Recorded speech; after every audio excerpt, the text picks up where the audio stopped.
Wherever you go, whatever you do, throw a little at it. Omax, Vest and Briefs. வணக்கம்.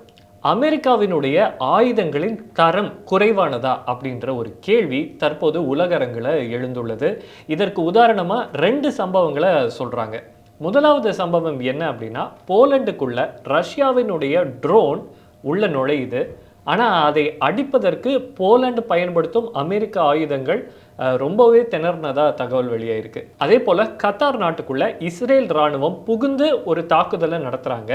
அந்த தாக்குதலை சமாளிக்கவும் Qatar பயன்படுத்தும் அமெரிக்க ஆயுதங்கள் திணறியதாக சொல்லப்படுகிறது. இது தொடர்பான கூடுதல் தகவல்களை நம்மிடையே வழங்குவதற்காக தமிழ் ஜனம் டிஜிட்டல் பிரிவின் தலைவர் திரு வெங்கட் அவர்கள் நம்மோடு இணைந்திருக்கிறார். அவரோடு தொடர்ந்து பேசுவதற்கு முன்னாடி தமிழ் ஜனம் சேனலை சப்ஸ்கிரைப் பண்ணாமல் இந்த வீடியோவை நீங்கள் பார்த்துட்டு இருந்தால் உடனே சப்ஸ்கிரைப் பண்ணுங்கள். வணக்கம் வெங்கட், இந்த தாக்குதல்களை பற்றி நீங்கள் விளக்கலாம். வணக்கம் அபினவ். அதாவது கடந்த செப்டம்பர் 9 நேட்டோவில் உறுப்பினராக இருக்கக்கூடிய போலந்து நாட்டினுடைய எல்லைனா deep down into the country உள்ளே போய் ரஷ்யாவினுடைய அந்த ட்ரோன்கள் வேவு பார்த்துருக்கு. இது நேட்டோ நாடுகளுக்கிடையே ஒரு மிகப்பெரிய பரபரப்பை ஏற்படுத்தியிருக்கு. அந்த செப்டம்பர் 9 நைட்டு என்ன நடந்திருக்கு அப்படின்னு பார்த்தீங்கன்னா, கிட்டத்தட்ட ஒரு 30 ட்ரோனை ரஷ்யா போலந்து எல்லைக்குள்ளே அனுப்பியிருக்கு. உடனடியாக அந்த ட்ரோன்களை சுட்டு வீழ்த்துறதுக்கான ஆயத்தங்களில் நேட்டோ இறங்கியிருக்கு. ஆனால் அவங்கக்கிட்ட ஒரு ஹேண்டியான ஆயுதங்கள் இல்லை அப்படிங்கிறது தான் உண்மை. அதனால் வேறு வழி இல்லாமல் அமெரிக்காவோட F-35 விமானங்கள் 3 விமானங்களை எடுத்துகிட்டு போய் அந்த ட்ரோன்கள் எல்லாம் துரத்தி சுட்டு வீழ்த்தி இருக்காங்க. அதை சுட்டு வீழ்த்துறதுக்காக அவங்க பயன்படுத்தின மிசைல் அப்படின்னு பார்த்தீங்கன்னா சைடு விண்டர்.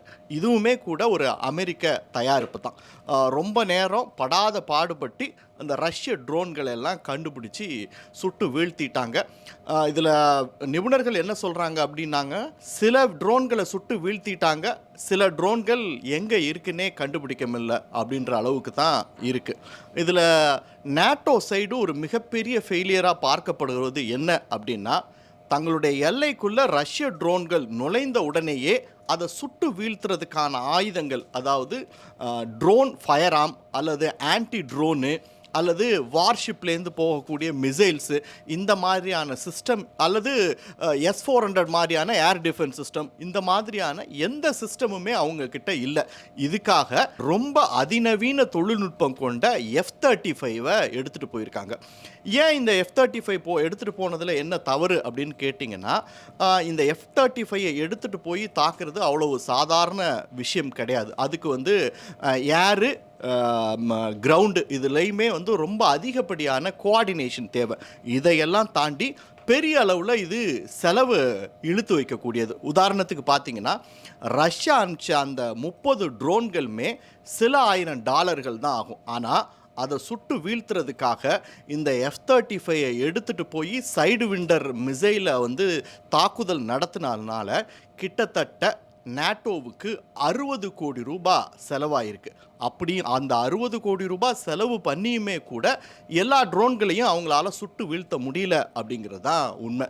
இது மூலமாக என்ன தெரிய வந்திருக்கு அப்படின்னா, நேட்டோவில் அமெரிக்கா உறுப்பினராக இருந்தும் கூட அவங்க கிட்ட ரஷ்யாவை எதிர்கொள்கிற அளவிற்கு ஒரு சரியான வான் பாதுகாப்பு அமைப்பு இல்லை அப்படிங்கிறது ஒரு புறம் இருக்கட்டும். இதே மாதிரியே தான் இன்னொரு சம்பவம் நடந்திருக்கு. அதாவது கத்தாரில் 2 நாட்களுக்கு முன்பு இஸ்ரேலுடைய விமானங்கள் உள்ளே நுழைந்து அதனுடைய தலைநகரான டோஹா உள்ள தாக்குதல் நடத்தியிருக்காங்க. அங்கே பார்த்தீங்கன்னா கத்தாரில் அமெரிக்காவுடைய பேட்ரியாட் ஏர் டிஃபென்ஸ் சிஸ்டம் இருக்குது. டெக்னிக்கலாக நீங்கள் பார்த்தீங்கன்னா, இஸ்ரேல் விமானங்கள் உள்ளே நுழைஞ்ச உடனேயே 10 நிமிஷத்துக்கு முன்னாடியே அட்வான்ஸாக அந்த பேட்ரியாட் ஏர் டிஃபென்ஸ் சிஸ்டம் இது மாதிரி இஸ்ரேல் விமானங்கள் வர்றதை ரேடார் மூலமாக காமிச்சிருக்கணும். ஆனால் அது நடக்கலை அப்படிங்கிறது தான் உண்மை. அதை தாண்டி இஸ்ரேல் உள்ளே போய் அடிச்சுட்டு இஸ்ரேல் விமானங்கள்லாம் திரும்ப போயிட்டாங்க. இங்கேயுமே அங்கே அமெரிக்காவுடைய அந்த patriot air defence system failure ஆகிருக்கு. ஸோ அந்த வகையில் பார்த்தா அமெரிக்காவினுடைய ஆயுதங்களுக்கு உலக அளவில் நம்பகத்தன்மை போயிட்டுருக்கா அப்படிங்கிற ஒரு கேள்வி எழுந்திருக்கு. இதுக்கு நடுவில் ரஷ்யா இதுக்குள்ளே நுழைஞ்சு லாபம் பார்க்க முயற்சி பண்ணியிருக்காங்க. அதாவது என்னென்னா, கத்தாருக்கு ஒரு வேண்டுகோள் கொடுத்துருக்காங்க.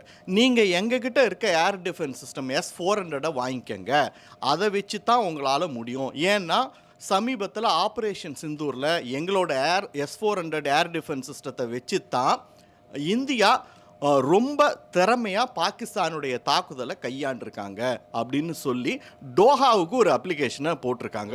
ஒருபுறம் பார்த்தீங்கன்னா அமெரிக்காவினுடைய அந்த வான் பாதுகாப்பு ரொம்ப வலிமையற்றதாக இருக்குது அப்படிங்கிறது நமக்கு தெரிஞ்சாலும், இன்னொன்று அதை ரஷ்யா கச்சிதமாக தனக்கு சாதகமாக பயன்படுத்திக்க போகிறாங்க அப்படிங்கிறதும் இன்னொரு உண்மை. அபினவ், தகவல்களை தெளிவாக வழங்கியமைக்கு நன்றி வெங்கட். இது போன்ற செய்திகளை உடனுக்குடன் தெரிந்து கொள்ள தமிழ் ஜனம் தொலைக்காட்சியுடன் இணைந்திருங்கள்.